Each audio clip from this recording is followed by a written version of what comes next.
Welcome back to Context. We are joined by Dan Powers, head basketball coach at Pacific Grove High School, one of the deans of Peninsula Coaching. Coach, really excited to have you today. Yeah, thank you for having me, Justin. I listened to it a lot. Really appreciate what you're doing for coaches. I've gotten a lot from previous interviews. Hope I can add some value today. We shall see, Coach. I'm sure you're going to add a ton of value. So traditionally, since you've listened to a ton of these and we chat about it often, this whole thing started kind of as a way to provide some digital mentorship to new coaches, but then evolved into this kind of veterans picking at things and seeing what they can grab. And so one of the foundational questions has always been, hey, how'd you get into this? And what's your background? How did you end up doing what you're doing? And kind of what was the process for getting your feet in that door versus, say, whatever you thought you were going to do when you left the nest? Yeah. I played in high school and college. And I was an average player, but I was kind of like the cerebral point guard who, could run offense and, maybe understand kind of some of the team aspects of basketball. But really, I think probably the way I got into it is I just had really good mentors and coaches in high school and college. I started with playing freshman basketball at PG High. Todd Bowler had just come into the program, taken over when I was in, I think, 7th grade, maybe 6th grade.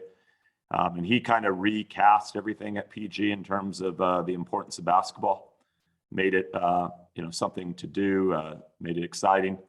And then I had a really good freshman coach, a guy named Mike Taramina, who was really influential, has been a lifelong friend, took an interest in me at a young age, saw potential in me as a player in person. I think he had a big impact. Then I played for Todd for 3 years. Todd was huge, really one of the better coaches I've ever been around, just has a great feel. And so I learned a lot from him, got a ton of basketball toughness, just kind of general principles of what it takes to coach. We also had an assistant named Mike Ottmar, who did a lot behind the scenes and really studied the game a lot and, kind of taught me some detail things that, I maybe didn't know or had taken for granted. And then when I went to junior college, I played for Bob Burleson at MPC. Bob had coached at Palma and had won a state championship. Todd, Bob, I think Lance Chambers is the other one, or like the 3 Peninsula coaches who were in a state championship. So I had played for 2 of them, and Todd and Bob. And Bob, again, was just great for me as a player. And then, really as an aspiring coach, and really started talking to me about wanting to coach and, what that took. And so those guys really influenced me. And then I went on and played at Claremont McKenna Division III level and kind of got to see it at a little bit higher level, just what it took and what coaches do, and played for a couple really solid coaches there, and David Wells and Ken Scalmanini, who's still at Claremont. And so just had a lot of influences in terms of people who, took an interest in me, but then also kind of modeled what coaching looks like. And I thought I played for some really good coaches at the high school, college level. And coming back to your alma mater, where Coach Buller was still holding the reins at that time, how did you end up landing your first and only head coaching job? And, when you did, and those people that are listening that aren't in the area, but when you took over for coach, what did you realize pretty quickly you still needed to figure out? Yeah, a lot. I was young. I was probably 27 when I took over for him. And that was a huge transition because he had a lot of success. He had a really good team in 2005. We'd gone to the NorCals. We'd lost in the CCS finals. And then I kind of took over a new group. It was a lot of challenges. I just probably the biggest thing is that you've got to dig in and learn, and you got to do the work, and you probably aren't going to have answers right away as a first-year coach. You're probably doing what you learned from previous coaches, and then you've got to find your own way. I'm a different personality than Todd. We have some common traits, that things that we believe in, I think, philosophically and kind of how to play, but personality wise, we're probably very different. And so just needed to kind of grow into who I was as a person, translate that as a coach, and then, be authentic in that regard. Probably early on, tried too hard to just replicate kind of Todd's style. And, maybe it wasn't my own style. And I think that took just a few, takes time. It's just a natural thing for coaches, especially when you're young. Taking over for him in terms of like getting the job, he had been instrumental in that. He had kind of helped me get a teaching position at PG High. And it was kind of an agreement that, I'd come back and help him for a few years and then eventually take over. Todd's, outstanding in terms of just like kind of keeping relationships and helping former players. I just saw that as a model, where he'd do anything for you. And so he had kind of paved the path for me to come back to PG High and take over. So I assisted him for 3 years. I was starting teaching as well. So it was a busy time. So I was teaching, coaching, assisting him, and then I took over in my 4th year. And again, looking back on it, I wasn't ready. I really wasn't. I thought I was, but I wasn't. And I made a ton of mistakes, in those first, I'd say 5 years, probably I would say like year 6 or 7, I finally felt comfortable, like knowing kind of what I wanted to do, knowing how to build the culture, and a lot of that was just through losing, honestly, and struggle. I think that's often kind of missed by coaches, in this day and age. And I think Dick Bennett talks about it, the former Wisconsin coach, Washington State coach, but really, the wisdom comes in losing. The wisdom comes in struggle. I think I became a much better coach struggling and trying to figure stuff out than I ever did in like a winning season or a season that we were a little bit better. That's a perfect segue into some of our off-camera conversations here. Yeah. So 16 years into this, if my math is right, what have you figured out about who you are, right? You're talking about trying to emulate your mentors and trying to kind of do some of what they've done. And then you're trying to find yourself through this process. And we always joke between the two of us, like how it's different our styles are on the court, but similar kind of our core values are and what we're trying to accomplish. But have you got to a point, and if so, can you identify what that identity is for you that you are trying to hang your hat on, so to speak, and how you arrived at that through these struggles of failure and losing? Yeah, I mean, I think just over time, the first thing was just like what we want to be kind of in terms of everyone uses culture, but just kind of what we want to value. I think that took a while just to kind of realize my core values and what I want to stand for and how I want to communicate that.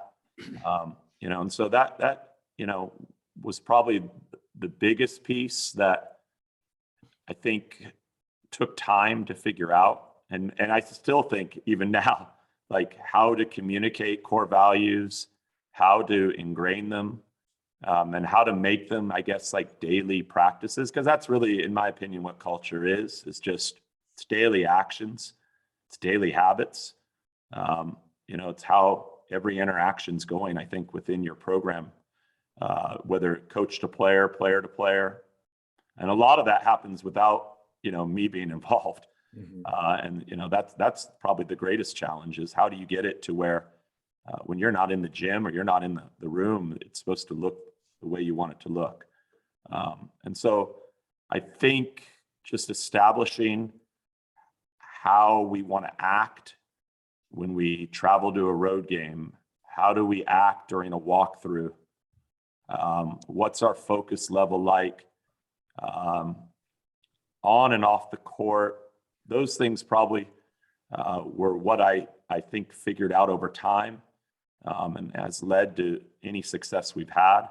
It's that we've kind of established some basic behaviors. We've established some values that I think maybe separate ourselves a little bit, and that we really try to say, that these are values that are going to impact you, beyond basketball, and trying to make it bigger than hoops. And that's constantly evolving. I think we just talked about a little bit off camera, with the 18 months of COVID, and it's really just a reestablishment now and trying to get that back to the way it is. And I think coming into this season right now, I assumed it was going to be there, or assumed that kids knew it. And, the interruption of all that, and interruption of COVID, I think is really challenging. I think all coaches and teachers of what are your core values again, and how are you communicating that? And I personally, I'm struggling with that right now as a teacher and coach. I think I've done an average to maybe poor job, in the last 4 months trying to get that established.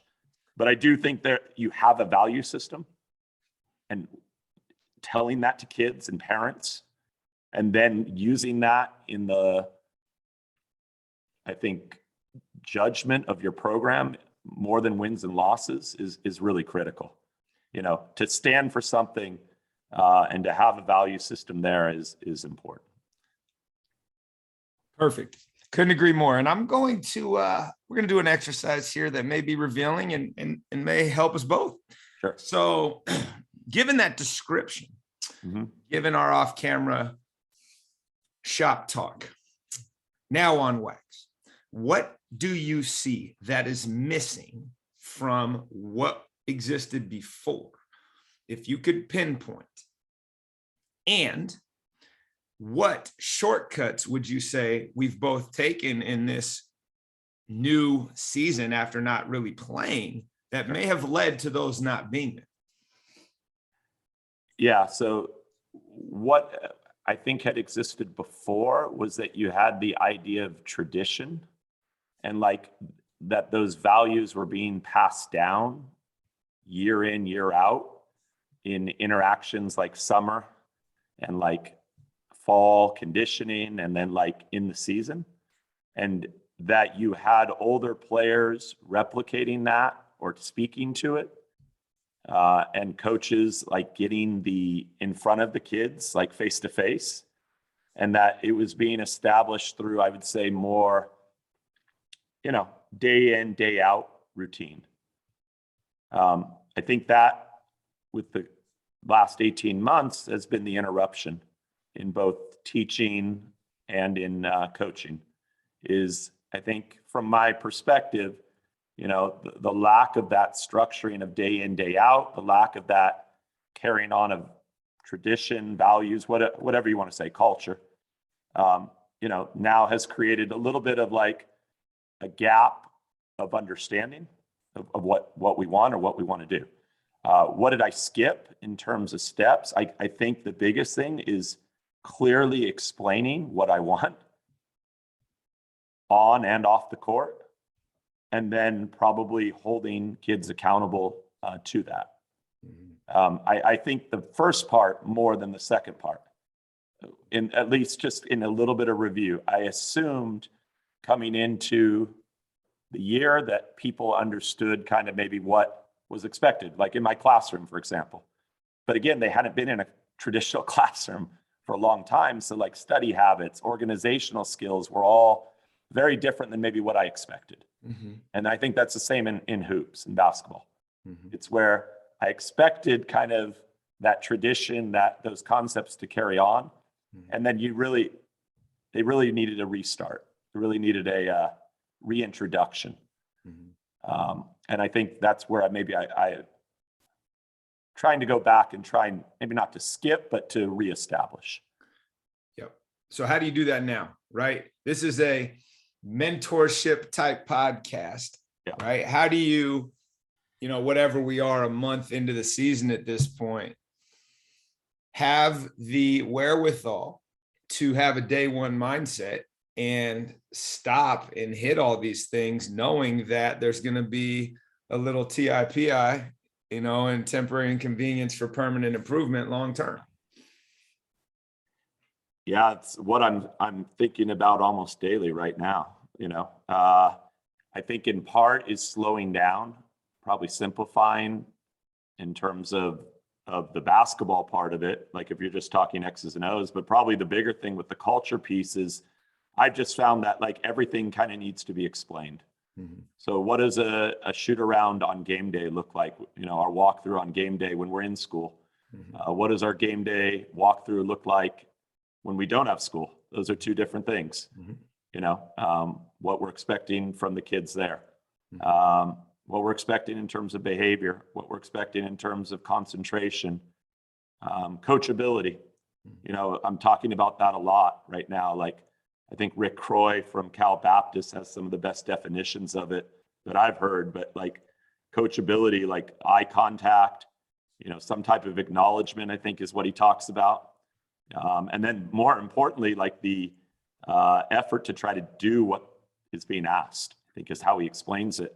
So I've been almost daily kind of trying to define that and explain like what we're looking for. And then trying to pull out, I think, like positives. You know, I've just found like, I think in this time where teams and kids are at, like we've got to catch them doing it right. Mm-hmm. And trying to highlight that versus always saying what's wrong, you know, or the negative, because I don't think it's like they're trying to mess it up. I just think it's this lack of maybe understanding of what it takes. What's the concentration level? What's the coachability level? You know, what it takes to be successful. You know, again, I think I assume that it would be there. And I think the interruption of COVID, you know, just creates challenges with that. But in some ways, it's really good. Yeah. And I think even in a small town like yours or a small community like ours, or many of the people we come into contact with down here, it's that you assume, we think we're around these people every day because we live in the area with them, that all that stuff is going to carry over. But then when you get in there, you know, it's like, well, we haven't had reps at this for a long time, so people are going to fall back on their habits. And so it's, you know, I think the takeaway here is don't be afraid to hit the reset button right now. We're only in the first weekend of December still.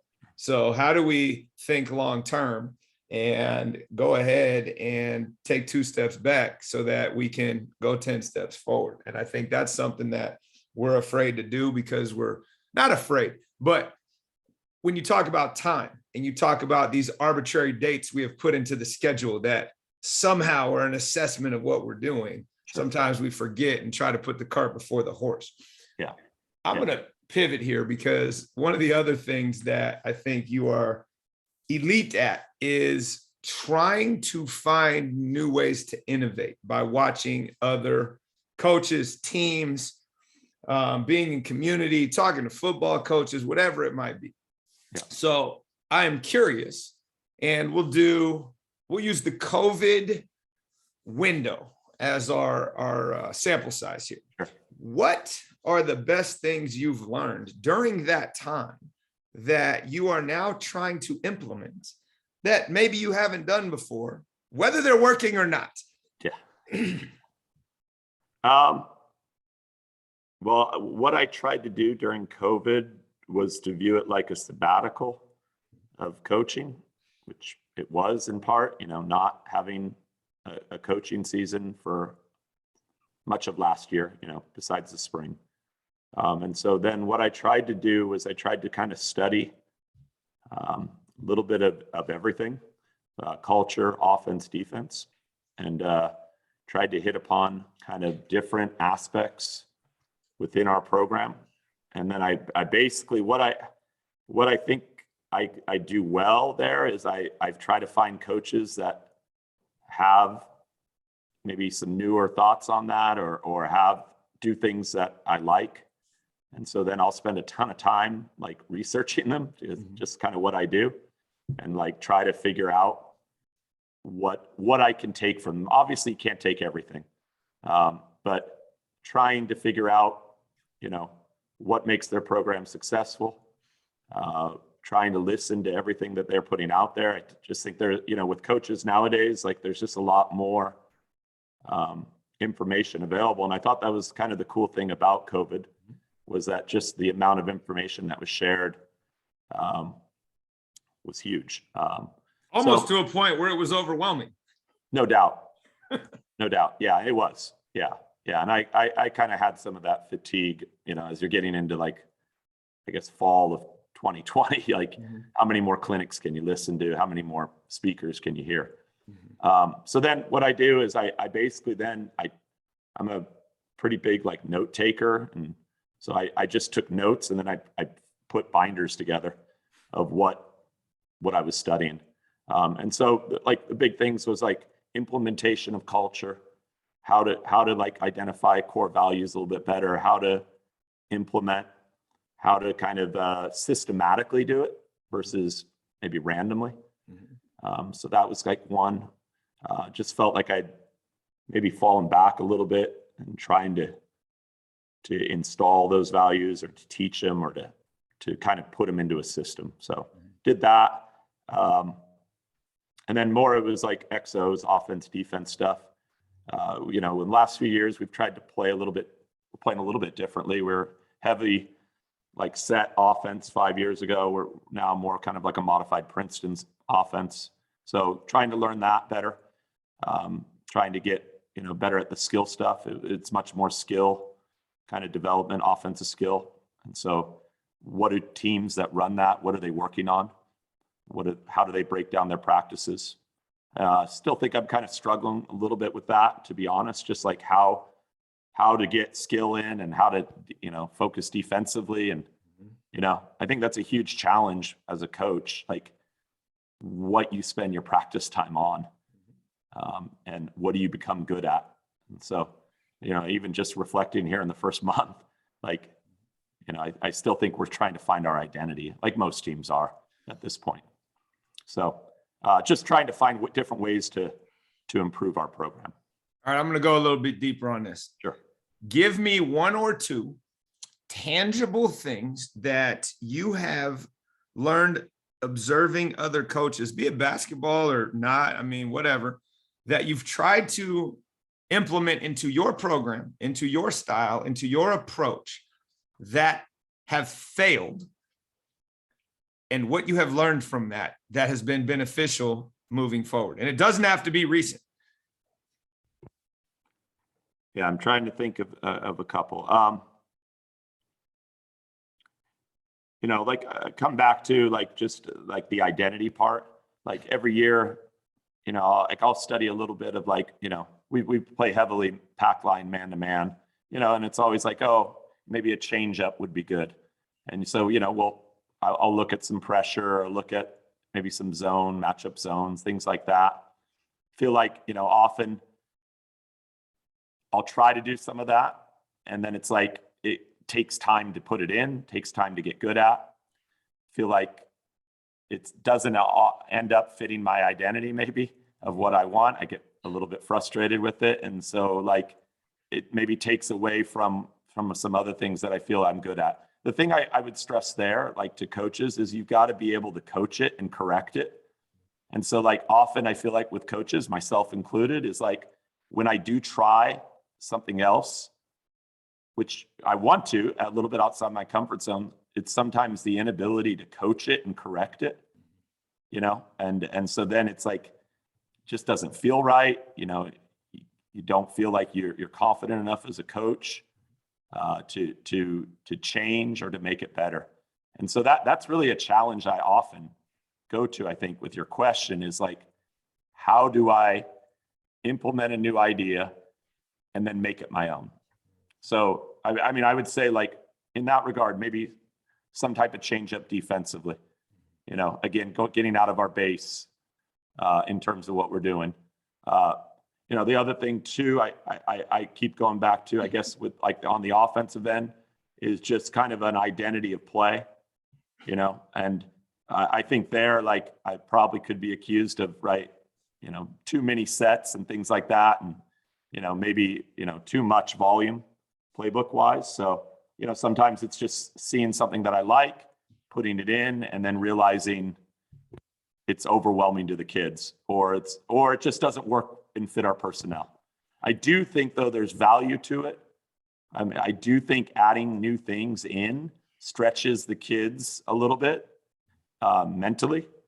And sometimes, like you put in a set or something, or you put something in and it ends up, you don't use it that much. I don't think you totally lose. It's not a complete failure.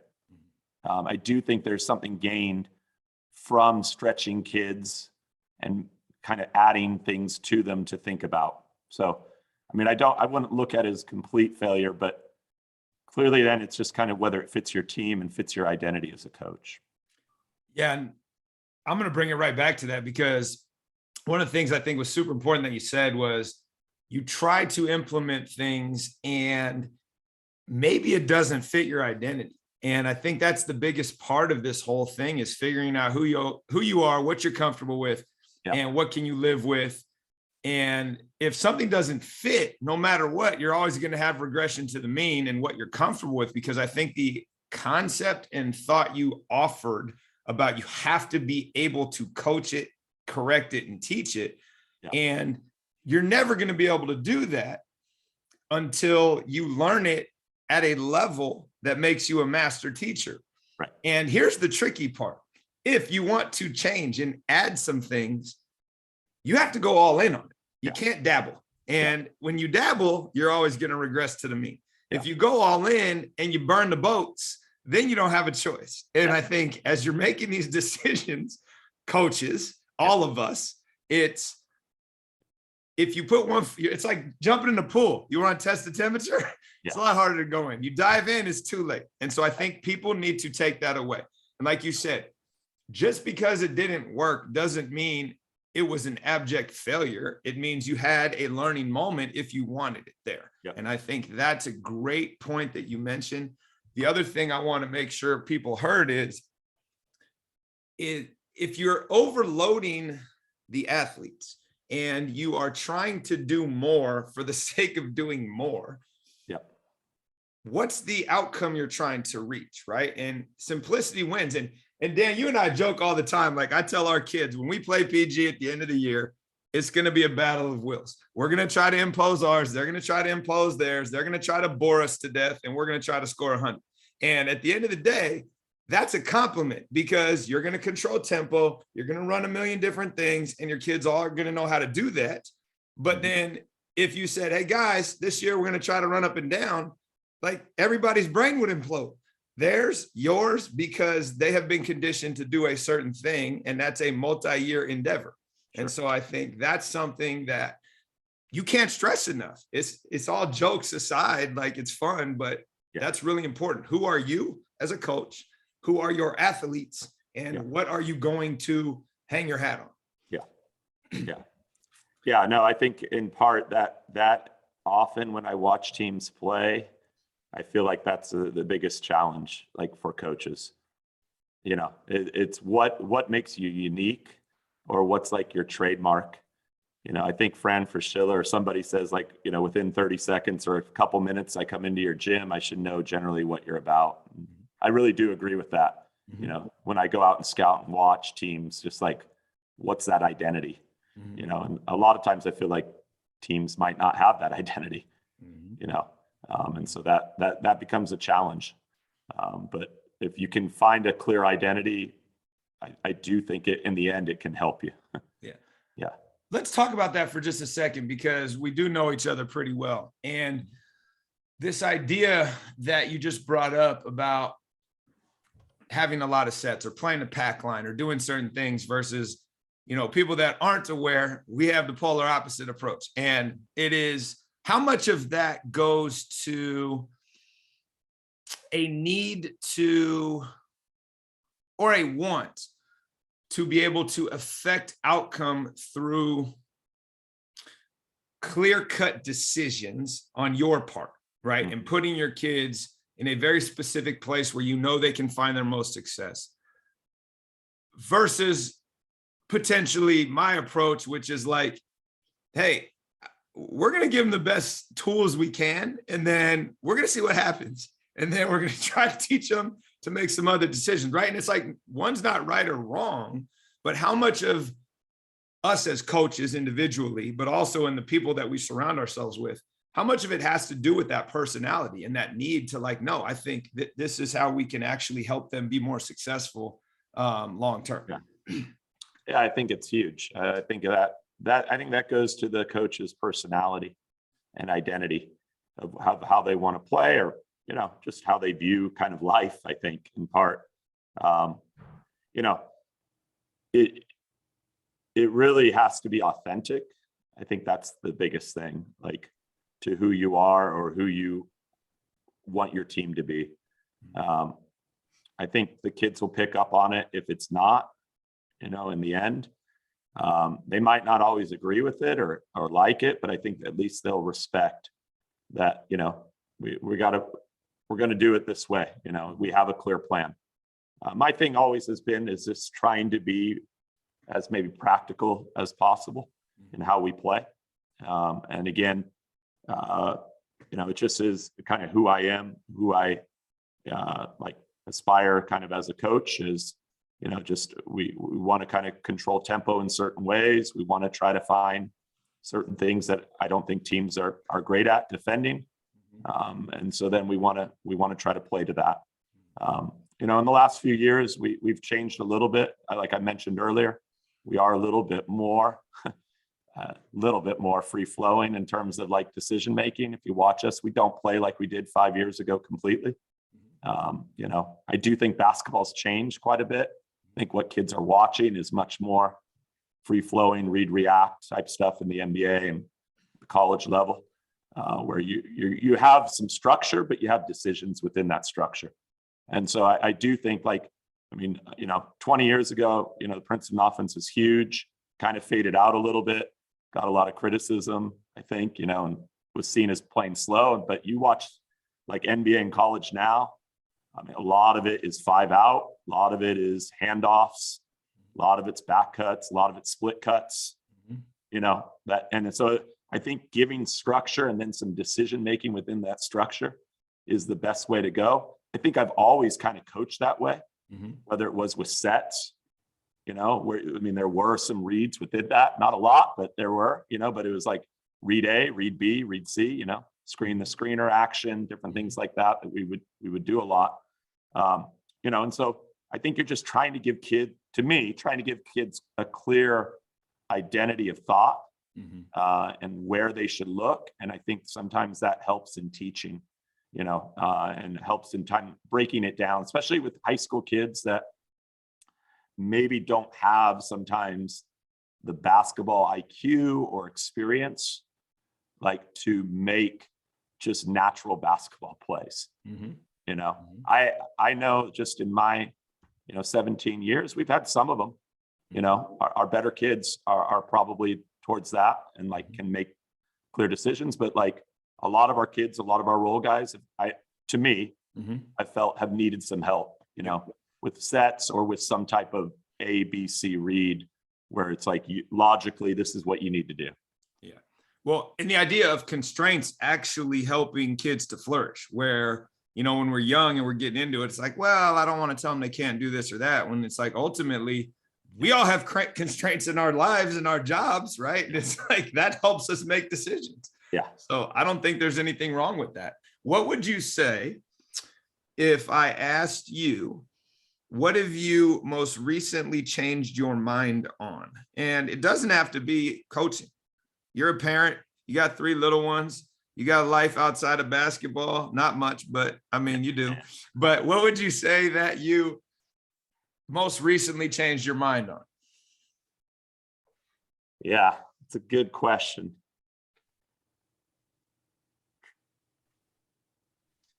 While you're thinking about it, here's the background. I listened to this guy, Dave Stahoviak. He talks coaching for leaders. And I'm riding my bike out in Carmel Valley, and he always ends the episode with that question. And I was like, whoa, that's a great question, because all it's really doing is pointing out that if we're not constantly challenging our thoughts and our convictions, then we're getting stagnant.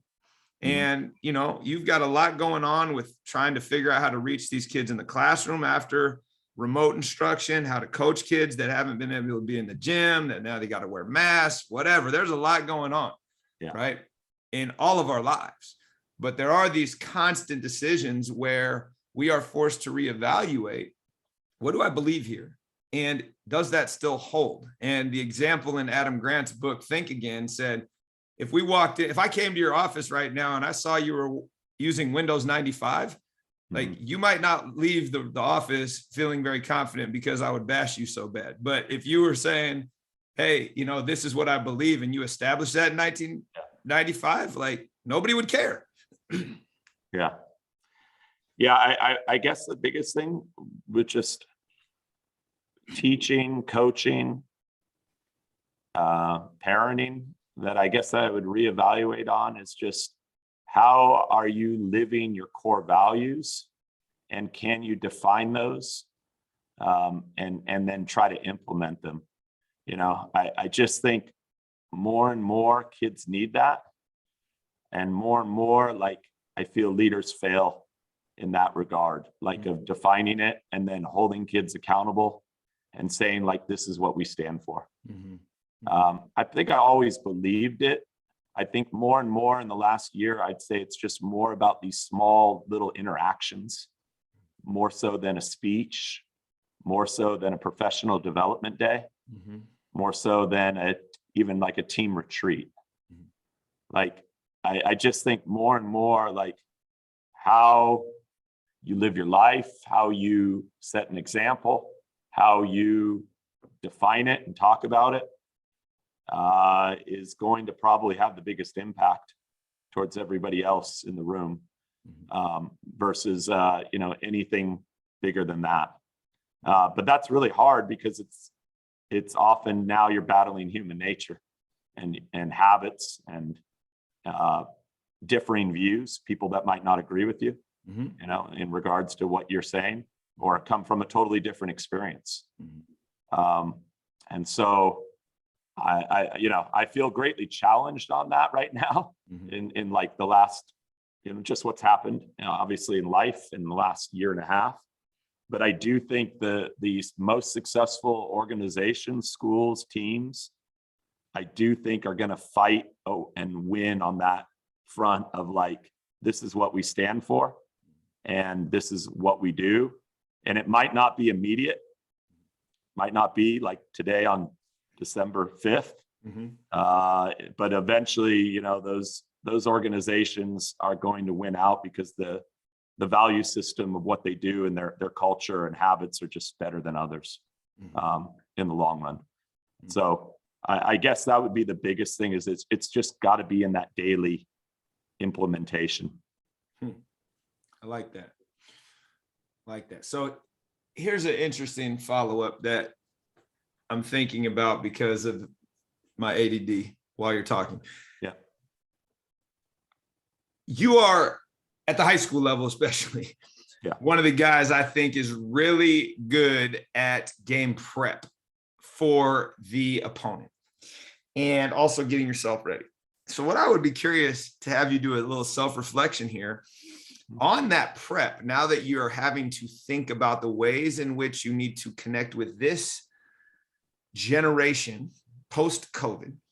What are things you think are still relevant, and what are things that you need to just get rid of because they don't have the attention span for that, and it's really just labor intensive that's not going anywhere?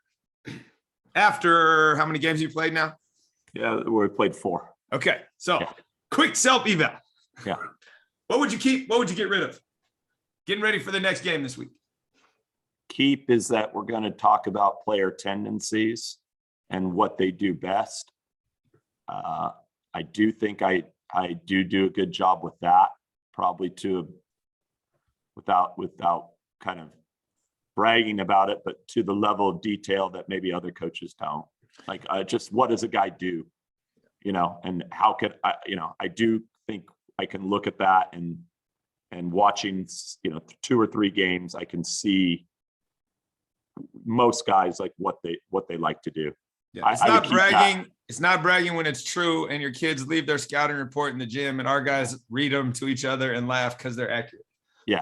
Yeah. So like I would keep player personnel, what does a kid do? Well, what do you need to take away? And what specific action individually, not so much as a team, but individually, if you're guarding X player, what do you need to do? I think that's critical. The volume of action, like probably going through like their sets.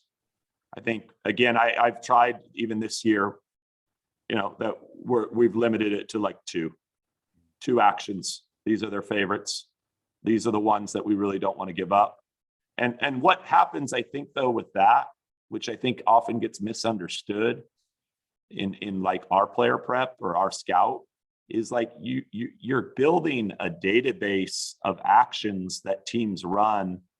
By the end of the year, you're streamlining.